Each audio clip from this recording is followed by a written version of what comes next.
Olá pessoal, tudo bem com vocês? Na aula de hoje, nós trabalharemos o tema agentes modeladores, ou agentes modeladores do relevo. Eu vou começar a aula de hoje com uma frase. E essa é aquela velha e a célebre frase que a gente repete várias vezes enquanto a gente trabalha esse conteúdo. A frase é: nada na natureza se perde, tudo está sujeito a se transformar.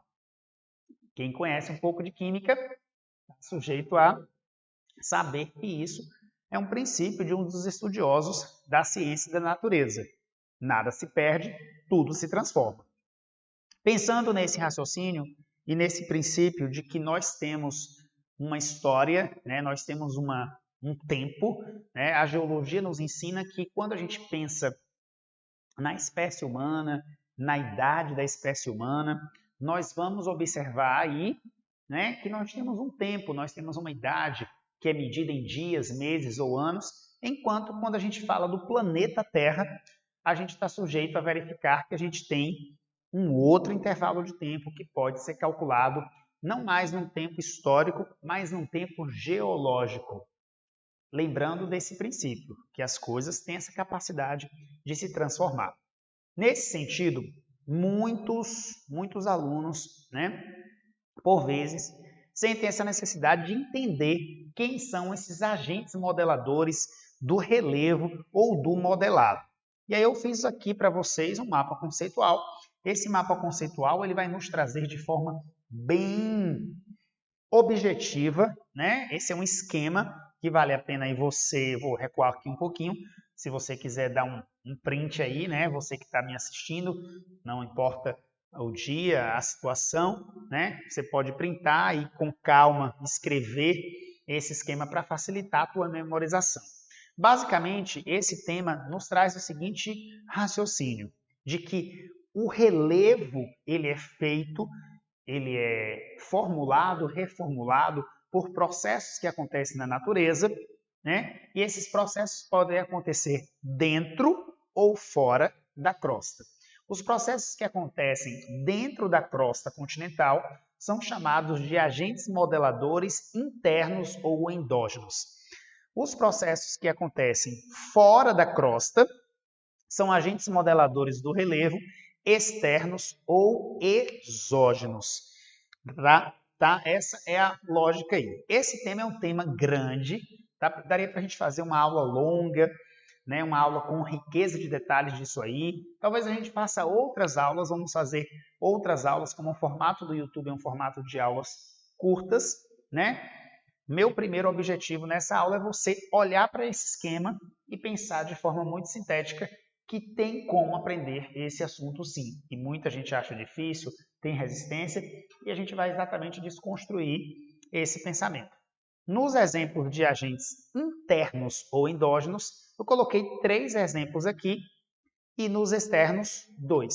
No caso dos agentes internos ou endógenos, eu coloquei a questão do tectonismo, um termo para fazer referência a deformações que acontecem na crosta, seja pela via da epirogênese ou da orogênese. Na epirogênese, qual que é a diferença da orogênese? Na epirogênese eu teria movimentos da crosta verticais, ou um levantamento ou um rebaixamento.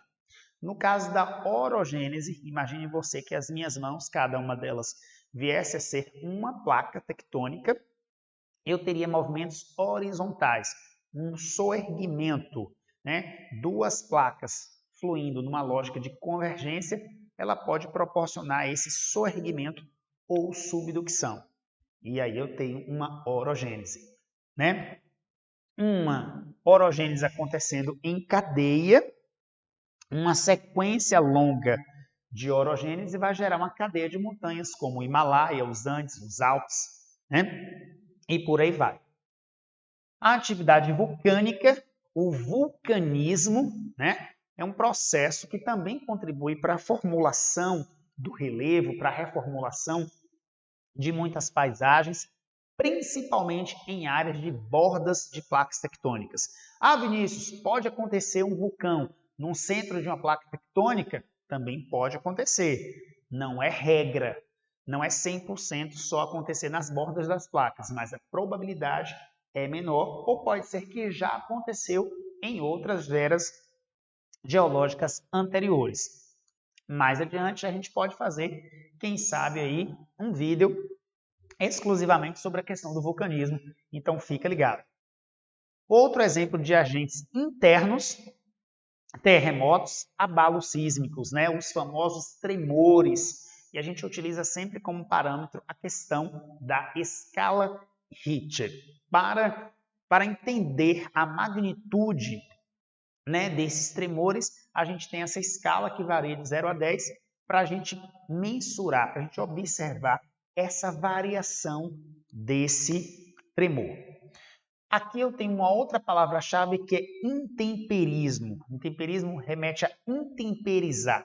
Intemperizar, eu penso em destruir, desgastar, agente de desgaste ou de destruição, seja um intemperismo físico, químico ou biológico. Nesse caso, como são agentes externos, acontecem fora da crosta. No intemperismo físico ou mecânico, o agente é a variação de temperatura.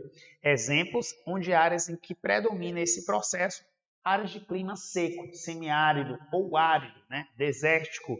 A variação de temperatura pode contribuir para a fragmentação, a desintegração de uma rocha.